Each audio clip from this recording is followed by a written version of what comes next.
quiere Ok, entonces ya nos está diciendo aquí la competencia en este tema. Miren, el tema número 3 dice estudio del desarrollo de su profesión y su estado actual, donde decía que se iba a ver la historia del desarrollo y estado actual de la profesión, en este caso de la ingeniería civil, los ámbitos del desarrollo de la profesión y las prácticas predominantes dentro de nuestra profesión, en un nivel, en un contexto local, nacional e internacional. Y eso es lo que nos marca la competencia de lo que sería la ingeniería civil entonces. Bien, nos habla primeramente de lo que hay en la diferencia entre la ingeniería y la tecnología. Bien, ¿qué dice la diferencia? Nos dice que la ingeniería es la aplicación de conocimientos y técnicas científicas para el perfeccionamiento de procesos, resolución de problemas y desarrollo de tecnologías de forma sostenible en beneficio de la sociedad. Bien, esto es lo que sería la ingeniería. ¿Qué es la tecnología? Nos dice que es un conjunto ordenado de conocimientos, informaciones, técnicas específicas, instrumentos y medios físicos y lógicos que posibilitan la producción de bienes y servicios. Entonces aquí nos está haciendo la diferencia entre lo que es la ingeniería y lo que es la tecnología. Aquí venimos a resolver problemas, como ustedes lo pueden ver, en lo que es la ingeniería, y en esta otra parte, pues son los instrumentos o medios físicos que nos ayudan a nosotros para producir bienes y servicios. En nuestra área, pues principalmente vamos a producir bienes y servicios, que eso es lo que está dedicado a nuestra ingeniería. Bien, nos habla un poquito de historia, de lo que es la revolución o lo que fue la revolución industrial, ¿sí? Que fue más o menos a finales del siglo XVIII, aquí como nos lo está marcando, donde ya aparece la evolución tecnológica y se aprovecha también ya el control de la energía. Dice, de ahí hay constantes aumentos de tamaño en cuanto a la industria de los diferentes, ¿verdad? Producciones de metal, de transporte, ferroviarios, navales, etcétera. ¿Sí? Y esto pues va sucediendo desde el siglo, a finales del siglo XVIII hasta ahora sí que hasta nuestro siglo XXI. ¿Sí? Nos habla de todo lo que ha habido en cuanto al movimiento industrial que se tiene. Nos habla también del crecimiento de las tecnologías. Dice, determinó el surgimiento de nuevas ramas de la ingeniería, tales como la ingeniería eléctrica, la química, y se promovió el acelerado desarrollo de la ingeniería mecánica. Todo esto sucede dentro de este lapso de la revolución industrial y nuestro siglo XXI.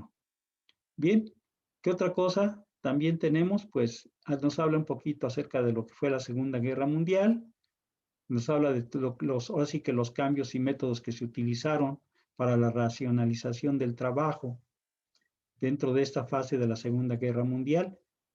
Y finalmente, ¿verdad? Entramos a lo que sería la energía atómica o era atómica, en donde dice alcanza a sostener la tecnología de la energía.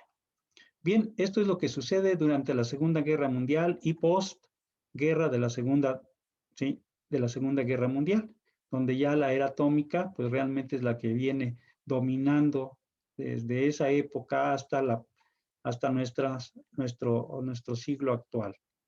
Bien, tenemos también por aquí algunos otros, ¿verdad? Nos están marcando por aquí algunas otras informaciones acerca del conocimiento relacionado, ¿sí? Con el mismo. Y nos habla de la economía, nos habla también del contexto tecnológico, de la información y de lo que es la ingeniería actualmente a nivel internacional. Bien, aquí nos habla también de una tarea que ustedes van a desarrollar, está ya marcada dentro de la plataforma, dice, desarrolle una línea de tiempo respecto a la historia de la ingeniería. Debe basarse en las diapositivas vistas en clase, además de realizar su propia investigación de sucesos importantes a través de la historia que hayan impactado en el desarrollo tecnológico mundial. En nuestro caso va a estar desarrollada nuestra línea de tiempo relacionado con la historia de la ingeniería civil, nada más.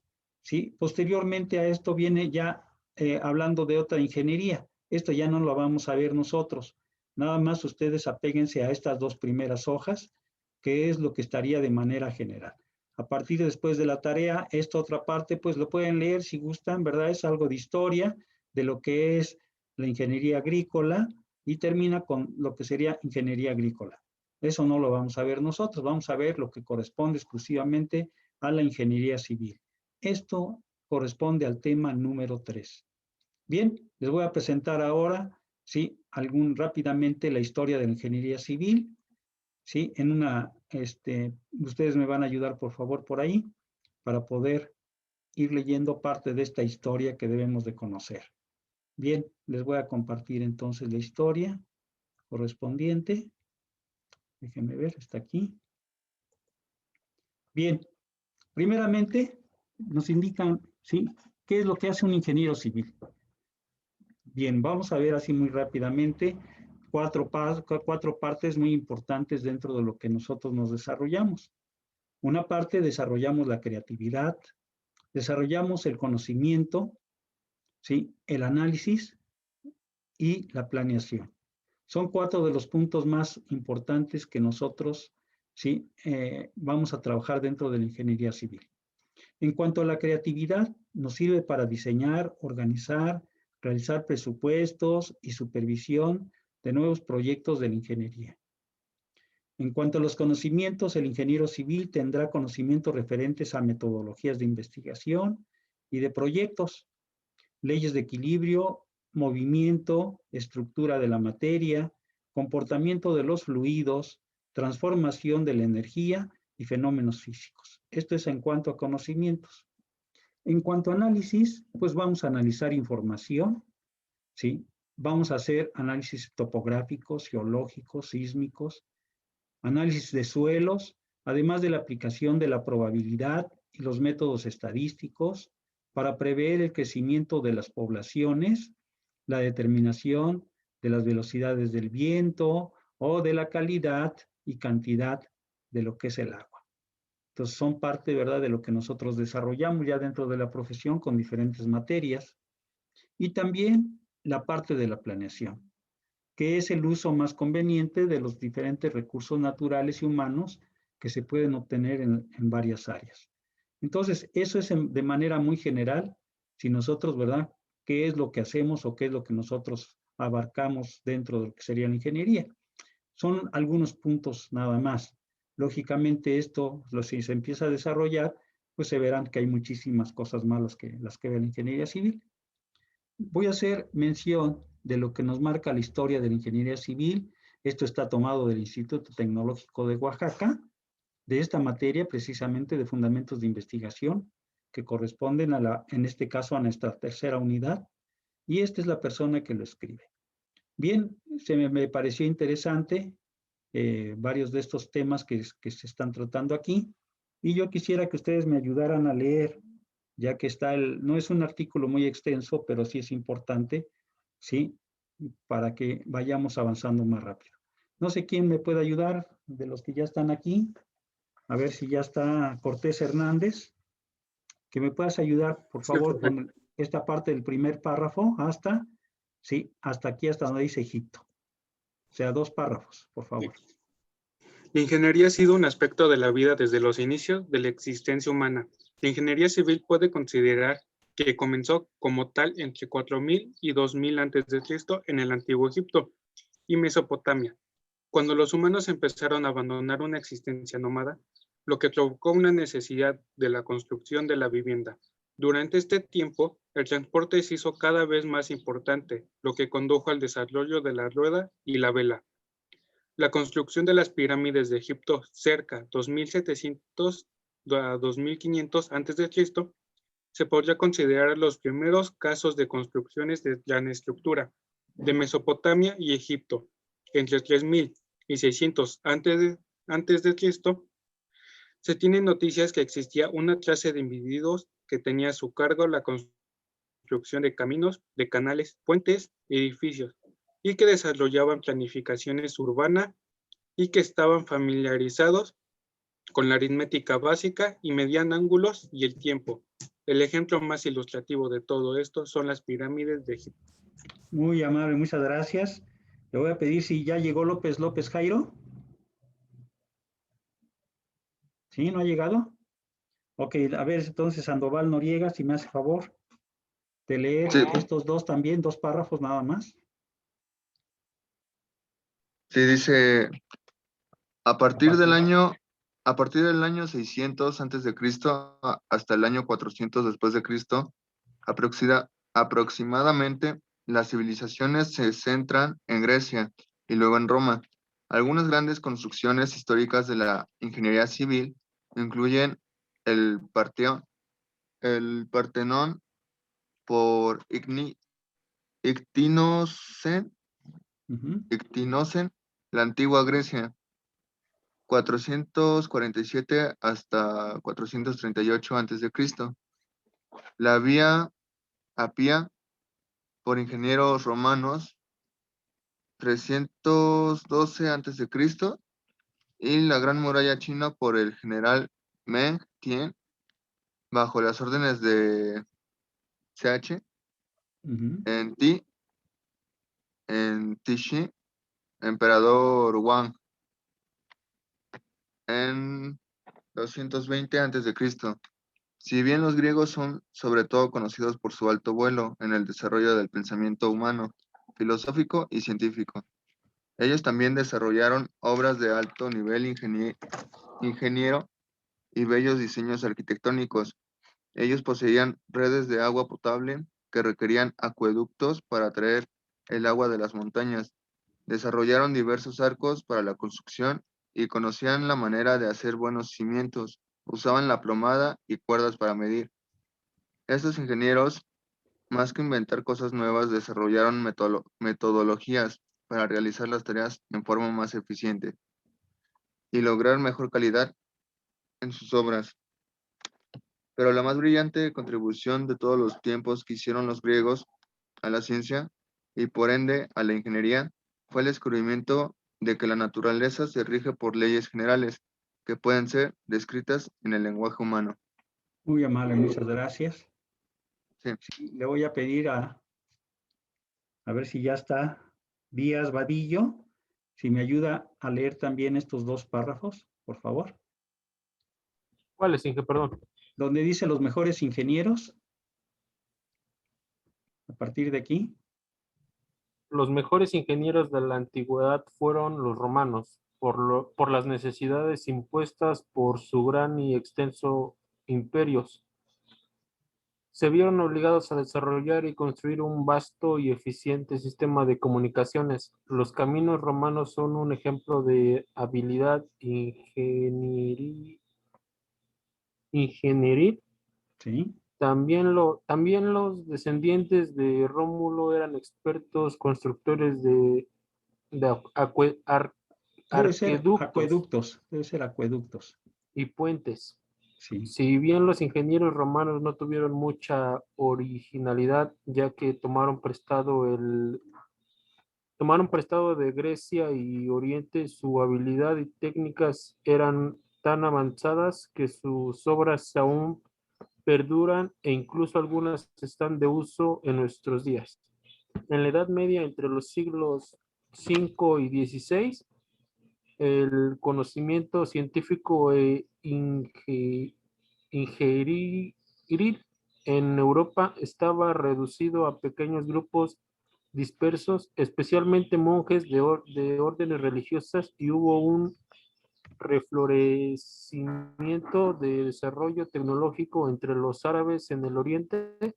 Es durante esta época cuando se acuña el término de ingeniero y que al parecer se desprende de una palabra para denominar un aparato llamado ingenium, que era una máquina de guerra usada en el ataque a ciudades sitiadas. Piadas. Bien, el siguiente párrafo, ahí está, sería el 7. Desde el 7.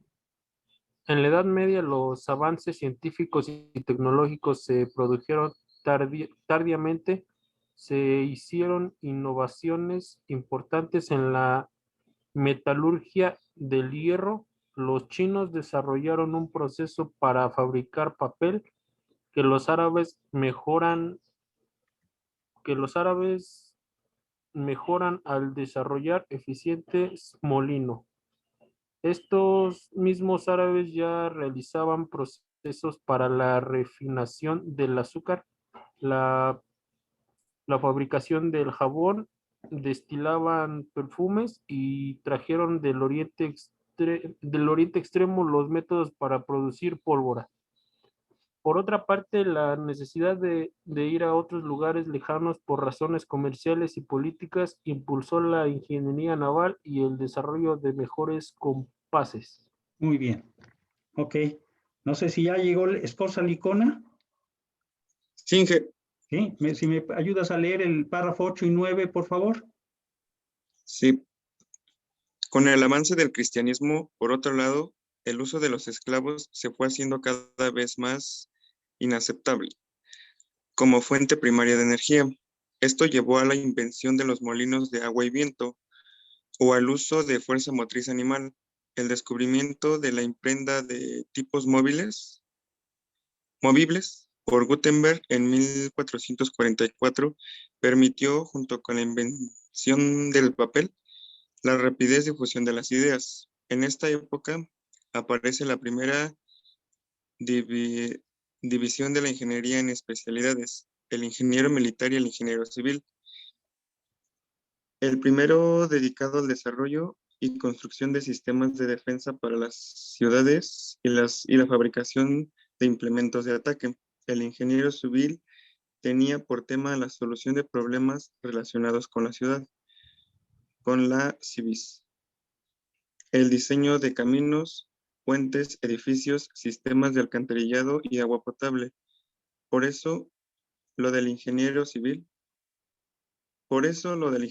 Sin embargo, hasta estos momentos no había una distinción clara entre la ingeniería civil y arquitectura, y el ingeniero y arquitecto plazo fueron principalmente la variación geográficas que aludan a la misma persona, a menudo se usan indistintamente. En el siglo XVIII, la ingeniería civil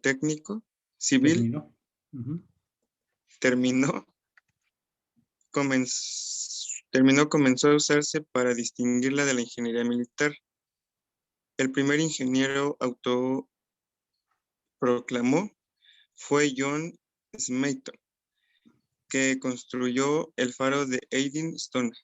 En 1771, Stone y algunos de sus colegas formaron la Sociedad Smithsoniana de Ingenieros Civiles, un grupo de líderes de la profesión que se reunían de manera informal durante la cena. Aunque hay alguna evidencia de reuniones técnicas, era poco más que una sociedad social. Muy bien, gracias. Bueno, vamos a corregir aquí los detallitos que tiene, que por aquí encontramos de una vez. Y vamos a ver si me ayuda, por favor, si ya llegó también Gutiérrez Ortiz. ¿No ha llegado? Salazar Gutiérrez. Sí, profe. Si me ayudas, por favor, con el 10 y el 11, por favor. Sí, profe. El 10. Durante los siglos XVIII-XIX hay un fuerte desarrollo de la ciencia y el método científico, pero su aplicación aún es muy débil. Durante este periodo se realizan importantes innovaciones en las máquinas textiles. Los trabajos de Castigliano, Moore o Navier, entre otros, permitieron abordar analíticamente los esfuerzos que producían en las estructuras. Las solicitaciones, estas eran sometidas para determinar de forma aproximada, pero fiable, los valores de dichos esfuerzos. Esto permitió el diseño eficiente de estructuras con garantías de resistencia y una mayor economía. En el siglo XIX, dos importantes desarrollos, la refinación del hierro y la máquina de vapor, ayudan al impulso de la revolución industrial que obliga a un intenso avance de la tecnología. En esta época comienza un acelerado desarrollo de la ciencia y de la ingeniería. Ahora el conocimiento no es rechazado como lo había sido en los siglos pasados. Las universidades comienzan a impartir más y más cursos de ciencia e ingeniería, lo que resultó en gente preparada para hacer aún más contribuciones que se proyectaran al siglo XX. A fines del siglo pasado, se empezó a dar una estrecha cooperación entre ciencia e ingeniería, lo que impulsó aún más el desarrollo de nuevos conocimientos científicos y tecnológicos. Muy bien, gracias. Bien, aquí ya estamos hablando, ¿verdad? Desde cuando empezaron los egipcios hasta el siglo ya XIX. Yo les voy a leer los otros dos que siguen. Dice, sí, y en el siglo XX nadie discute de la importancia de los científicos, técnicos, ingenieros, como parte importante en el desarrollo de las sociedades. Aquí debe ser de las sociedades. La aparición de las especialidades de ingeniería en los últimos 150 años se ha debido justamente a los avances de las ciencias. Por último, la invención y desarrollo del concreto armado o del hormigón armado por parte de ingenieros franceses significó una revolución en el mundo de la construcción, pues este material es capaz de ofrecer grandes resistencias a un costo mucho más bajo que el acero y sin mantenimiento. Sin embargo, estos nuevos materiales trajeron también algunos problemas. El enfriamiento incorrecto del acero y el fenómeno de la fluencia en el concreto armado produjeron varios colapsos por rotura frágil. Si bien hace ya tiempo que estos problemas han sido comprendidos y solucionados. Actualmente, la ingeniería civil vive un momento de gran expansión. La informática y los nuevos materiales permiten la construcción de estructuras impresionantes y tecnológicamente superiores. Obras que hace tan solo unos años serían impensables. Bien, esto es de manera muy general lo que sería la historia de la ingeniería civil en una manera muy resumida. Vamos a ver lo que serían los ámbitos de desarrollo de nuestra profesión, así como nos está marcando nuestro temario. Bien, el mayor campo físico de acción y por ende de investigación para la ingeniería civil es la obra y el terreno donde se implanta. Como por lo general el trabajo de un ingeniero civil está ligado al diseño y construcción de grandes obras de infraestructura, esto implica trabajar en conjunto con el Estado y tiene que depender del presupuesto o de las políticas gubernamentales de inversión y salvo muy contados casos, está sujeto en forma directa o indirecta a los vaivenes de la política local, regional o nacional. Por esto no es coincidencia que muchos profesionales de la ingeniería civil tengan que desarrollar aptitudes en el área administrativa. Es decir, no nada más nos vamos a desarrollar en el campo físico de acción, sino también dentro de lo que es el área administrativa. Por eso abarca nuestras materias, ¿verdad? Una gran cantidad de cosas muy interesantes. También, por el carácter de la profesión, esencialmente ocupada de obras primordiales para el servicio a la comunidad, somos servidores, acuérdense, tenemos que aportar servicios, ¿sí?, a la comunidad. Su responsabilidad social es muy alta, puesto que con base en sus decisiones se emplean los fondos comunes de toda la sociedad, la cual depende de lo que proporciona la ingeniería civil. Entonces, cualquier error conceptual o de procedimiento repercute en todo el ámbito socioeconómico, muchas veces magnificado. La interrupción de una vía por derrumbes no controlados, el cese de producción de una hidroeléctrica por fugas de los túneles de conducción, la caída de un edificio por deficiencias en los materiales o en el diseño, la inundación de un valle por la rotura de una presa, la destrucción de un puente por una creciente o la duplicación de costos de una hidroeléctrica o un metro, entre otros, son fenómenos traumáticos social y económicamente, los cuales el ingeniero civil involucrado en particular y la ingeniería civil en general deben tratar por todos los medios de evitar, para lo cual es indispensable aprender de los errores propios y de los demás con el fin de prevenir ocurrencias similares. O sea, ¿verdad? Pues no todo es satisfactorio. Muchas veces va a haber detalles dentro de la ingeniería civil y va a causar pues grandes pérdidas, no nada más de tipo económico, a veces también de tipo social. Por eso es importante conocer bien nuestra profesión y tratar de aprender en lo posible pues todo lo que se nos vaya presentando a la mano. Punto número 16, los trabajos de construcción a su vez son una importante fuente de generación de empleos, debido a las múltiples etapas necesarias para el desarrollo de una obra.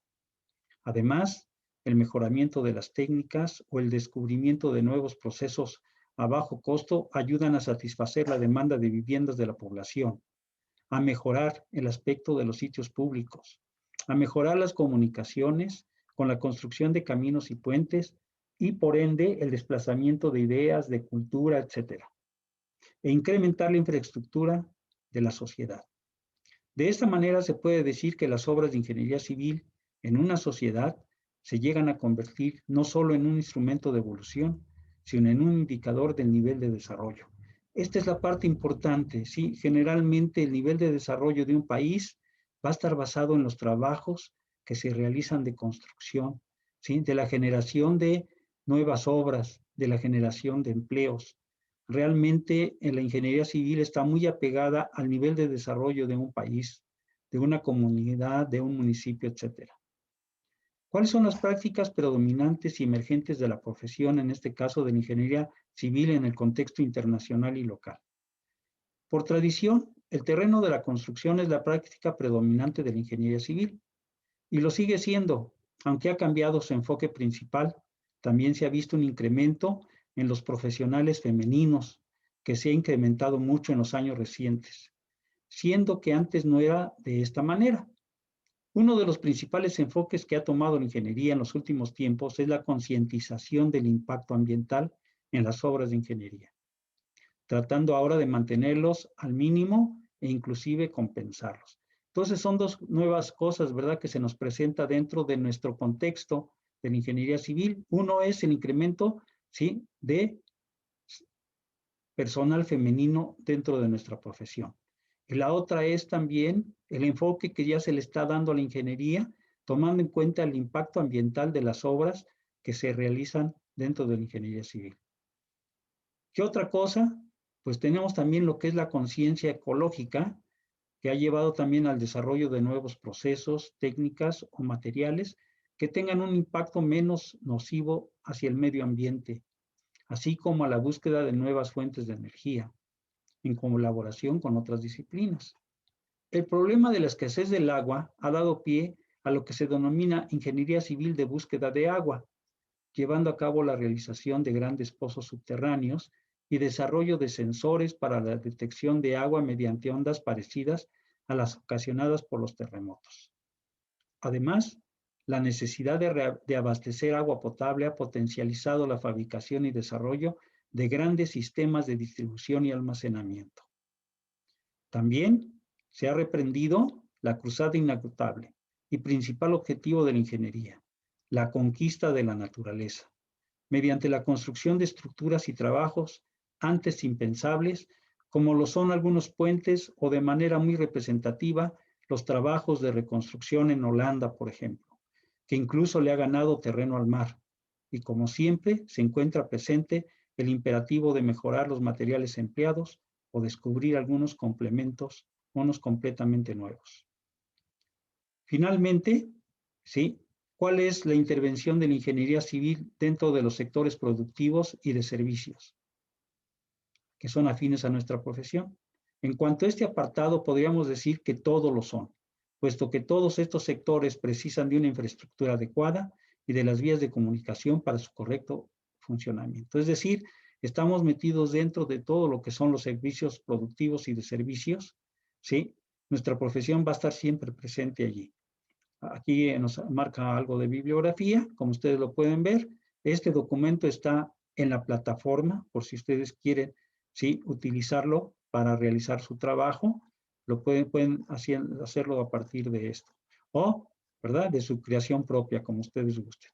Ahora les voy a presentar, ¿sí?, un par de videos relacionados con lo que es la ingeniería civil, para que tomen ustedes también algunas notas correspondientes a ello. Bien, entonces voy a cambiarla. Vamos a cambiar.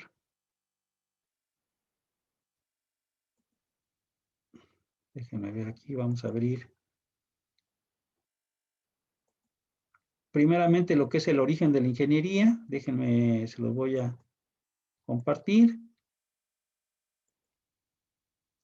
Aquí está lo que es el origen de la ingeniería. Escúchenlo, por favor. Pongan atención. Ya se está mirando, nada más quiero que me digan si ya se ve. ¿Sí se ve? Sí, profe. Sí, ya. Ok. Vamos entonces a ver aquí sí, estos dos videos para rematar con lo que estamos mirando.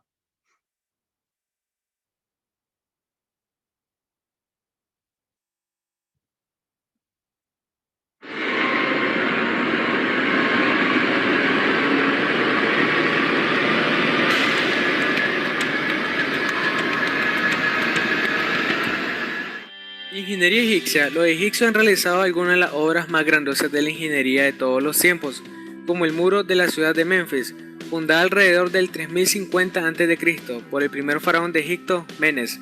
Tiempo después de construir el muro, Khanofer, arquitecto real de Memphis, tuvo un hijo a quien llamó Imhotep. Los historiadores lo consideran como el primer ingeniero conocido. Los elementos fundamentales de la ingeniería en ese entonces eran 1. La creencia religiosa contemporánea de que para poder disfrutar de la eternidad era necesario conservar intacto el cadáver de un individuo. 2. El suministro casi ilimitado de mano de obra de esclavos. 3. La actitud paciente de quienes controlaban los recursos de ese entonces. Imhotep inventó la pirámide. Las habilidades técnicas requeridas para el diseño, organización y control de un proyecto de esta magnitud lo distinguen como una de las proezas más grandes y antiguas. La construcción de pirámides realmente era algo notable, considerando los pocos conocimientos del álgebra. Tampoco se conocían ni el tomillo ni la polea. El único mecanismo era la palanca y el plano inclinado.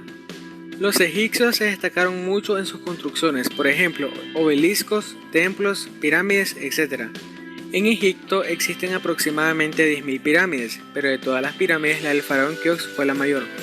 La Gran Pirámide de Giza, como se le conoce ahora, tenía 230.4 metros por lado en la base cuadrada y originalmente medía 146.3 metros de altura. Contenía unos 2.300.000 bloques de piedra. Cada uno pesaba cerca de 1.1 toneladas en promedio. Los egipcios también construyeron diques y canales, contaban con sistemas complejos de irrigación, aportes de los egipcios a las matemáticas. El sistema de numeración egipcio, el sistema decimal, supieron calcular la superficie, el volumen de pirámides, cilindro y esfera, el álgebra. Ingeniería mesopotámica, conocida como Mesopotamia, la tierra entre los ríos. Hay que resaltar que los primeros indicios de ingeniería en Mesopotamia surgen en la necesidad que el hombre tuvo para comunicarse y transportarse. Prueba de ello son los primeros puentes con arcos y balsas construidos con troncos de árboles.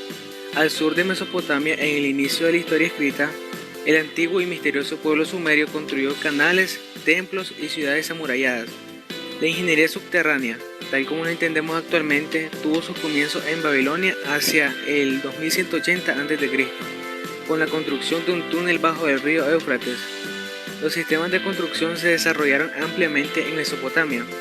Los sistemas de ingeniería hidráulica y sanitaria, los caminos, las artes navales de los imperios asirios, babilonios y otros pueblos de esa región. Gracias a la naturaleza arcillosa del suelo, esta civilización comenzó usando este material para la obtención de adobes o ladrillos cocidos. Los asirios fueron los primeros en emplear armas de hierro. Los asirios también inventaron la torre de asalto, que se convirtió en una pieza estándar del equilibrio militar durante los 2000 años siguientes. Aportes a la ciencia. El cálculo floreció en Mesopotamia mediante un sistema decimal y sexagesimal, cuya primera aplicación fue en el comercio. Además de suma y resta, conocían multiplicación y división, y a partir del segundo milenio a.C. desarrollaron una matemática que permitía resolver ecuaciones de hasta tercer grado. Conocían asimismo un valor aproximado del número pi, de la raíz y la potencia, y eran capaces de calcular volúmenes y superficies de las principales figuras geométricas. Ingeniería griega. Los griegos siguieron el patrón de los egipcios en su sistema de distribución del agua e irrigación de una forma más mejorada. Los ingenieros de este periodo se conocían mejor por el uso y desarrollo de ideas ajenas que por su creatividad. La historia griega inició hacia el año 700 a.C. y el periodo desde aproximadamente 500 hasta 400 a.C. Se le llama la Edad de Oro de Grecia. Los griegos desempeñaron una cantidad sorprendente de logros significativos en muchas áreas, pero nos enfocaremos los aportes hacia la ingeniería. Aproximadamente en el año 440 a.C., Pendes, político y estratega de Grecia, contrató a arquitectos para que construyeran templos en la Acrópolis, parte más alta de una ciudad, que miraba a la ciudad de Atenas y se empleaba como el principal lugar de reunión.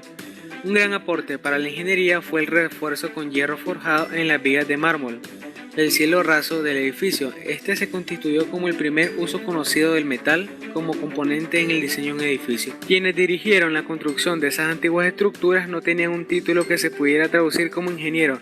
Se les llamaba arquitectón, que quiere decir el que había cumplido un periodo como aprendiz en los métodos estándar de construcción de edificios públicos.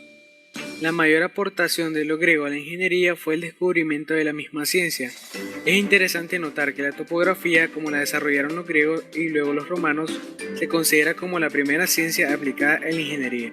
Personajes históricos. Aristóteles fue uno de los grandes genios de la historia de la humanidad. La mecánica fue el primer texto conocido de ingeniería. La mayoría dan crédito a Estratón de Laxaco y a otros acreditan a Aristóteles, ya que no se conoce quién fue el autor. En este artículo se estudiaban conceptos fundamentales de la ingeniería, como la teoría de la palanca. Grecia no pudo producir grandes estructuras de ingeniería. Una razón fue la disminución en el uso de la fuerza laboral de esclavos. Los griegos creían que forzar a humanos y animales más allá del límite para transportar monolitos de varias toneladas era inhumano e innecesario. Arquímedes, se le conoce mejor por lo que ahora se llama el principio de Arquímedes, también era un matemático y hábil ingeniero. Realizó muchos descubrimientos importantes en las áreas de la geometría plana y sólida, tal como una estimación más exacta de leyes para encontrar los centros de gravedad de las figuras planas. También determinó la ley de las palancas y la demostró matemáticamente. Pitágoras, también conocido como el padre de los números, algunos de sus aportes fueron: invención de la tabla de multiplicar, demostración del teorema que lleva su nombre. Los pitagóricos fueron los primeros en establecer demostraciones matemáticas mediante el razonamiento deductivo. Por último, pero no menos importante, Euclides, conocido como el padre de la geometría, hizo un sinnúmero de aportes. Entre ellos está su obra Los Elementos. Es una de las obras científicas más conocidas del mundo. En ella se presenta de manera formal, partiendo únicamente de 5 postulados: el estudio de las propiedades de líneas y planos, círculos y esferas, triángulos y conos, etc. Arquímedes de Siracusa, Pitágoras de Samos y Euclides sin duda fueron un gran aporte a todas las ramas de la ingeniería. Ingeniería romana. Los romanos fueron los mejores ingenieros de la antigüedad. Aplicaron mucho de los que les había precedido. Seguían los patrones de las antiguas sociedades, pero con más perfección, de tal forma que la ingeniería ya estaba más desarrollada e iba evolucionando. En su mayor parte, la ingeniería romana era civil, especialmente en el diseño y construcción de obras permanentes, tales como acueductos, carreteras, puentes y edificios públicos. Obras de ingeniería. El mundo romano era muy amplio y había que comunicarlo de una manera eficiente. Para ello se construyó en todo el territorio una extensa red de calzadas. Calzadas era el modelo de camino usado por Roma, que no solo hacía que incrementaran las relaciones económicas y sociales, sino que habilitaba una forma rápida de trasladar los ejércitos y así defender los núcleos de población.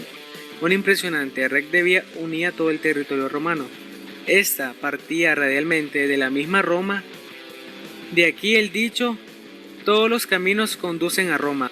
Los puentes para los romanos eran elementos fundamentales para el acceso a ciudades que se situaban en las inmediaciones de los ríos. Los puentes romanos eran los más largos y resistentes que se habían hecho en el mundo. Estaban hechos de piedras y tenían un arco como estructura básica. Uno de los más grandes triunfos de la construcción pública durante este periodo fue el Coliseo romano, originalmente llamado Anfiteatro Flavio, que fue el mayor lugar de reunión pública con un aforo para 50.000 espectadores y con 80 filas de gradas, y se utilizó durante casi 500 años. Acueductos. También era necesario abastecer las ciudades de agua potable, acueductos y depósitos, y eliminar de una forma limpia y eficiente los desperdicios de las grandes urbes, red de alcantarillado. Puertos y faros. Las naves romanas y los barcos de transporte de mercancías debían ir de puerto en puerto con una rapidez y seguridad necesaria para el mantenimiento de un gran imperio como lo era Roma. Además, se necesitaba un sistema de señalización para la adecuada entrada y salida del puerto. Para ello se utilizaban las balizas colocadas a la derecha de la entrada. Un gran número de instrumentos y herramientas de ingeniería, construcción y medición fueron inventados por los romanos. Ellos fueron, después de todo, excelentes ingenieros. La piedra, material de construcción más importante de los romanos, la cual se usaba para construir canales, murallas, puentes, bóvedas, etc. Aproximadamente en el año 200 después de Jesucristo se inventó un ariete llamado ingenium para atacar las murallas y luego se le llamó ingeniator, por lo que muchos historiadores creen que fue el origen de la palabra ingeniero. La ingeniería romana declinó después del año 100 después de Jesucristo. Un factor que se cree que contribuyó a la caída del imperio fue la influencia religiosa y la legislación de castas retardaron el desarrollo de la ingeniería. Muchos historiadores le llamaron a este periodo el oscurantismo, que duró desde el año 600 al 100 después de Jesucristo. Durante este lapso dejaron de existir la ingeniería y arquitectura como profesiones. En este tiempo, según la influencia religiosa, se creía que la ciencia alejaba a las personas de Dios y por eso era malo. Ingeniería oriental. Después de la caída del Imperio Romano, el desarrollo ingenieril se trasladó a India y China. Los antiguos hindúes eran diestros en el manejo del hierro y poseían habilidades para fabricar buen acero desde los tiempos de los romanos. Aproximadamente en el año 700 después de Jesucristo, un monje de Mesopotámica llamado Severo Sebok dio a conocer a la civilización occidental el sistema numérico indio que desde entonces hemos llamado números arábigos. Una de sus más grandes realizaciones es la Gran Muralla China. Es una antigua fortificación construida para proteger el imperio de China desde el siglo III a.C. de los ataques de los nómadas Xiongnu de Mongolia y Manchuria. El principal propósito del muro no era impedir que fuera atravesado, sino más bien impedir que los invasores trajeran caballerías con ellos. Los chinos fueron de los primeros constructores de puentes con características únicas. Algunos de sus puentes más antiguos fueron de suspensión, con cables hechos de fibra de bambú. Se cree que los chinos inventaron la pólvora. Es irónico que esta invención china, junto con el cañón, eliminara las murallas. Los chinos fueron los primeros en inventar mecanismos de escape para los relojes. Otro descubrimiento importante de los chinos fue la brújula, que rápidamente se extendió para ser de uso común alrededor del año 1200 después de Jesucristo. También lograron uno de los inventos más importantes de todos los tiempos. Kai Lung inventó el papel en el año 105 después de Cristo. Con eso dieron comienzo a la industria de la imprenta. Ingeniería europea. Volvemos a la época del llamado oscurantismo. En el periodo medieval abarcó desde aproximadamente 500 hasta el 1500 después de Jesucristo.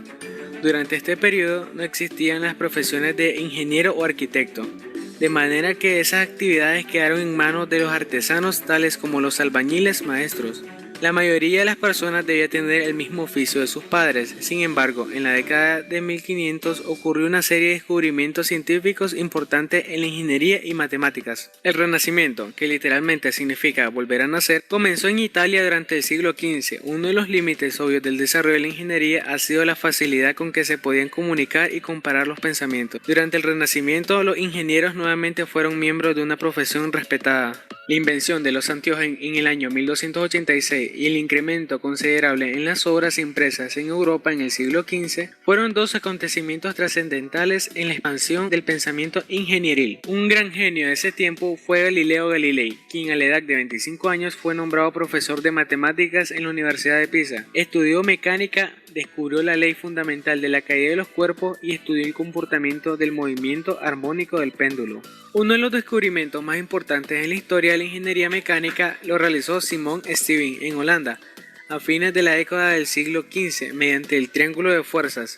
Permitió a los ingenieros manejar fuerzas resultantes que actuaban en los miembros estructurales. Stevin escribió un tratado sobre fracciones y también realizó trabajos que llevaron al desarrollo del sistema métrico. Por el mismo tiempo tuvo lugar una diversidad de descubrimientos matemáticos de consideración. Alrededor del año 1640, Fermat y Descartes descubrieron independientemente de la geometría analítica. Un sacerdote inglés llamado William Outram, aproximadamente en el año 1622, diseñó la primera regla de cálculo, basada en la suma de logaritmos para obtener el producto de dos números. Descartes y Leibniz descubrieron en forma independiente el cálculo diferencial. Jean-Baptiste Colbert estableció la primera escuela formal de ingeniería en el año 1675. En 1771, un pequeño grupo de ingenieros a los que se le llamaba frecuentemente para dar su testimonio sobre proyectos de puertos y canales formó la Sociedad de Ingenieros. John Smeaton, director del grupo, fue el primero en darse el título de ingeniero civil. Esta sociedad se constituyó como la institución de ingeniería civil en 1828, iniciando con ello una especialización dentro de la ingeniería.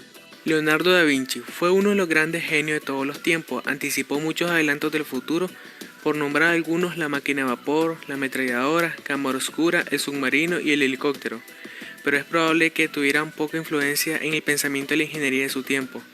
En 1804, Richard Trevithick fue el primero en lograr que una locomotora de vapor corriera sobre rieles. Hasta el año 1880 la ingeniería fue civil o militar, mientras que hasta esa fecha había sido ambas cosas simultáneamente. Generaciones de la computadora. Primera generación. Esta generación usaba como componente básico los tubos de vacío, mientras que las memorias estaban formadas por anillos de metal ferromagnético. La programación se hacía en un principio directamente en código binario, programas ensambladores. Durante la Segunda Guerra Mundial, en 1939-1945, un equipo de científicos y matemáticos crearon lo que se consideró el primer ordenador digital, totalmente electrónico, el Colossus. Hacia diciembre de 1943, el Colossus, que incorporaba 1500 válvulas de tubo vacío, ya era operativo. Características principales: bulbos, sistemas constituidos por tubos de vacío, desprendían bastante calor y tenían una vida relativamente corta. Máquinas grandes y pesadas. El ordenador ENIAC de grandes dimensiones, de 30 toneladas, alto consumo de energía. El voltaje de los tubos era de 300 voltios y la posibilidad de fundirse era grande. Almacenamiento de información en tambor magnético interior. Continuas fallas o interrupciones en el proceso. Uso de tarjetas perforadas para suministrar datos y los programas. Segunda generación. Esta generación apareció a los finales de los años 50, con la incorporación del transistor como elemento fundamental, lo que permitió resumir costos y volúmenes, aumentar la finalidad y rapidez de las máquinas. La introducción de datos se hacía por tarjetas perforadas y se emplearon dispositivos magnéticos de almacenamiento externo como cinta y disco. En 1964, al final de la segunda generación, se introdujo el CDC 6600, que fue el primer ordenador que utilizó varias unidades aritméticas. A partir de entonces, esta empresa tenía especial interés por el diseño de superordenadores. Transistores. Cuando los tubos de vacío eran sustituidos por los transistores, estas últimas eran más económicas, más pequeñas que las válvulas miniaturizadas, consumían menos y producían menos calor. Por todos estos motivos, la densidad del circuito podía ser aumentada sensiblemente, lo que quería decir que los componentes podían colocarse mucho más cerca unos a otros y ahorrar mucho más espacio. Características principales. Transistor como potente principal. El componente principal es un pequeño trozo de semiconductor y se expone en llamados circuitos transistorizados. Disminución del tamaño. Disminución del consumo y la producción del calor. Su fiabilidad alcanza metas inimaginables, con efímeros tubos al vacío. Mayor rapidez. La velocidad de las operaciones ya no se mide en segundos, sino en milisegundos. Introducción de elementos modulares. Aumenta la confiabilidad. Lenguajes de programación más potentes. Ensambladores de alto nivel. Aplicaciones comerciales en aumento para la elaboración de nóminas, facturación y contabilidad. Tercera generación. Esta generación vino marcada con la disminución del tamaño medio de las computadoras. El empleo generalizado de circuitos integrados permitió una nueva disminución del volumen y del costo, y también aumentó la rapidez del funcionamiento de las grandes computadoras. Otra característica importante fue la utilización de redes de terminales periféricos conectados a la unidad central, lo que permitía usar una computadora desde lugares lejanos. Esto permitió la descentralización de los procesos de cálculo y la consiguiente agilización de las aplicaciones de la gestión de la energía. Circuitos integrados. A finales de la década de 1960 apareció el circuito integrado, CI, que posibilitó la fabricación de varios transistores. Características principales. Circuito integrado o chip. Circuito integrado. Miniaturización y reunión de centenares de elementos en una placa de silicio o chip. Menor consumo de energía. Apreciable reducción de espacio, aumento de fiabilidad y flexibilidad, compatibilidad para compartir software para diversos equipos, computadoras en serie 360 IBM, tiempo compartido, uso de una computadora por varios clientes a tiempo compartido, pues el aparato puede discernir entre diversos procesos para realizar simultáneamente, renovación de periféricos, instrumentalización de sistemas, ampliación de aplicaciones en procesos industriales, en la educación, en el hogar, agricultura, administración, juegos, etc. Cuarta generación, el microprocesador. El proceso de reducción del tamaño de los componentes llega a operar a las escalas microscópicas. La microminiaturización permite construir el proceso, circuito integrado, que rige las funciones fundamentales del ordenador. Características principales. Microprocesador, desarrollado por Intel Corporation, a solicitud de la empresa japonesa en 1971. Se minimizan los circuitos, aumenta la capacidad de almacenamiento, reducen el tiempo de respuesta, generalizan las aplicaciones innumerables y afectan a todos los campos de la actividad humana. Multiprocesos, minicomputadores. Quinta generación. El proceso de la inteligencia artificial es equipar a las computadoras con inteligencia humana y con la capacidad de razonar para encontrar soluciones. Otro factor fundamental es que la computadora aprenderá a partir de sus propias experiencias. Usará sus datos originales para obtener la respuesta por medio de razonamientos y conservará esos resultados para posteriores tareas de procesamiento y toma de decisiones. El conocimiento recién adquirido le servirá como base para la próxima serie de soluciones.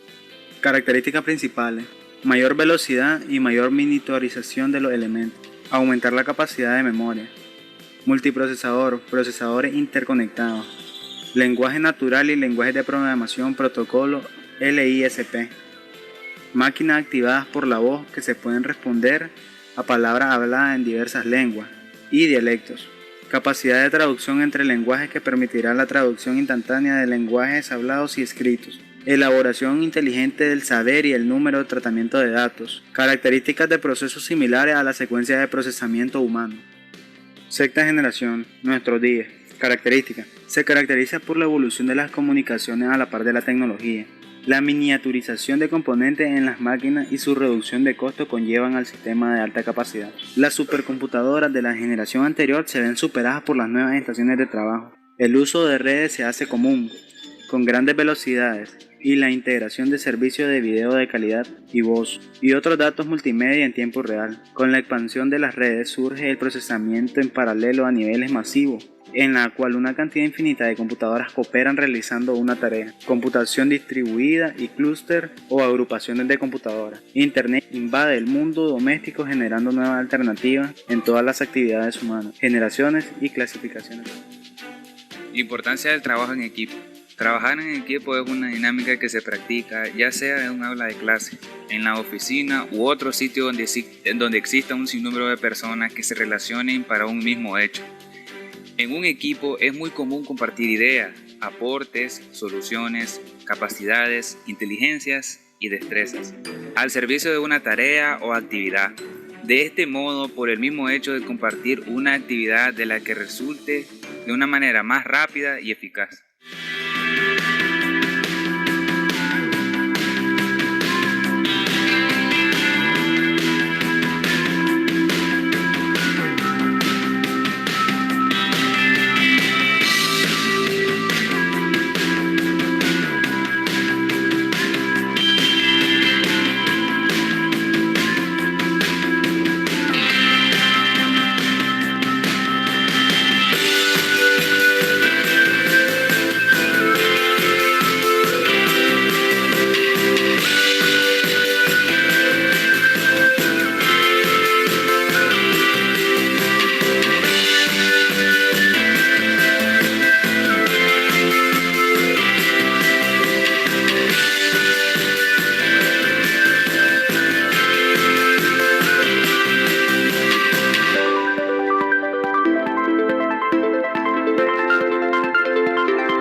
Les voy a compartir el siguiente.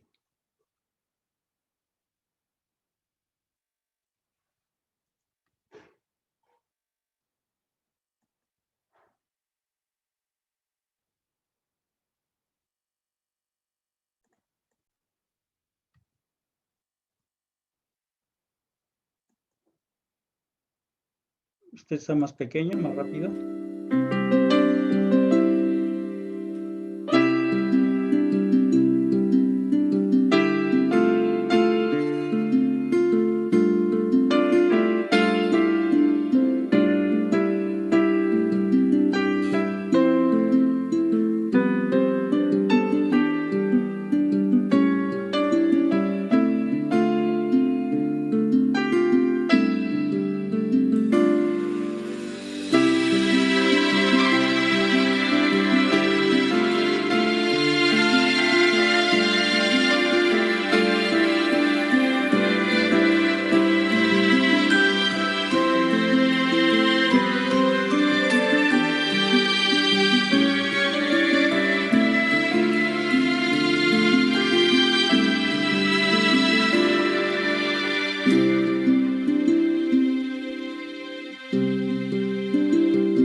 Bien. Jóvenes, con esto terminamos el día de hoy. No sé si hay alguna pregunta, algún comentario. Con mucho gusto, adelante. ¿No? No, y que de mi parte no. Ok, pues muy amable, muchas Profe. gracias. Sí, adelante. Sobre la evaluación que realizaron. Sí, Es que yo no asistí el día martes sí, porque tuve un asunto que problema. resolver. Sí. Mira, hay una evaluación por ahí que está en la plataforma. Por favor, contéstala. Sí, ahí sí, pues necesito que seas muy honesto en ese sentido y que veas, ya que la tengas contestada, que verifiques con el diccionario si están todas las tuviste buenas o cuántas tuviste malas. Les dije por ahí que las iban a ver cuántas malas tenían y que esas las iban ustedes a repetir a mano, cada palabra, 5 veces, y eso me lo van a subir a la plataforma. ¿Ok? Eso es lo que me tienen que entregar. Aunque tú no hayas hecho el anterior, con eso que me entregues ya verifico a ver cómo sales. ¿Ok? Ok, sí está bien, profe, ¿Sí? gracias. Ok. ¿Bien? ¿Alguna otra pregunta? ¿Ninguno? Nos estamos viendo entonces para la próxima, después de vacaciones. Nos estaremos mirando, jóvenes, que les vaya muy bien. Buenas tardes. Igualmente, hasta luego, Inge. Hasta luego. Que les Luego, vaya muy profe. bien. Hasta luego. Hasta luego. Hasta luego.